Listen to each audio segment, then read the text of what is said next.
দুনিয়ার জীবনে দেখবেন একজন 10 তলার মালিক, ঘুম নাই, ঘুমের ওষুধ ম্যাগনেসিয়াম পটাশিয়াম অনেক কিছুই খাচ্ছেন, ঘুম নাই।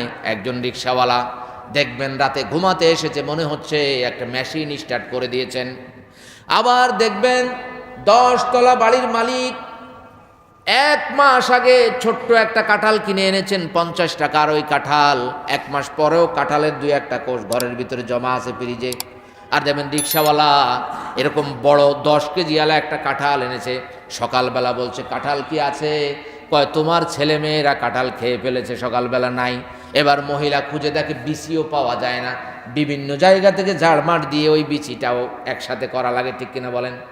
তাহলে আল্লাহ একদিকে কমিয়ে দিয়েছেন, আরেকদিকে কি বাড়িয়ে দিয়েছেন। 10 তলাওয়ালা একটা ছেলে, ছেলেটা কি প্রতিবন্ধী, কথা বলতে পারে না, মা বাবার কথা শুনে না। রিক্সাওয়ালা ছেলে 8টা 10টা, একটা হাফেজ হয়েছে, একটা মাওলানা হয়েছে। দেখবেন যারা বড় বড় বিসিএস ক্যাডার, এরা কিন্তু কোনো শিল্পপতির ছেলে না, ঠিক কিনা বলেন? বিসিএস ক্যাডার শিল্পপতির ছেলে কয়টা? ওই দেখবেন বসুন্ধরা বিভিন্ন গ্রুপ কোম্পানির মালিক শিল্পপতির ছেলেদের বিরুদ্ধে খালি অভিযোগ আর অভিযোগ, মামলা আর মামলা, ঠিক কিনা বলেন? অভিযোগ আর মামলা না? আর যারা মধ্যবর্তী মধ্যবিত্ত, এরা দেখবেন 5 ছেলে, বড় ছেলে ডাক্তার, ছোট ছেলে ইঞ্জিনিয়ার, তারপরে বিসিএস ক্যাডার। আল্লাহু আকবার বলেন।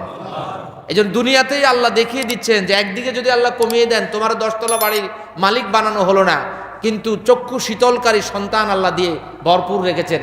স্ত্রী ঘরে আসলে সুন্দর করে বাতাস দেয়, আবার একটু পানি নিয়ে আসে, গামছাটা এগিয়ে দেয়। আর 10 তলার বাড়ির মালিক দেখেন ওই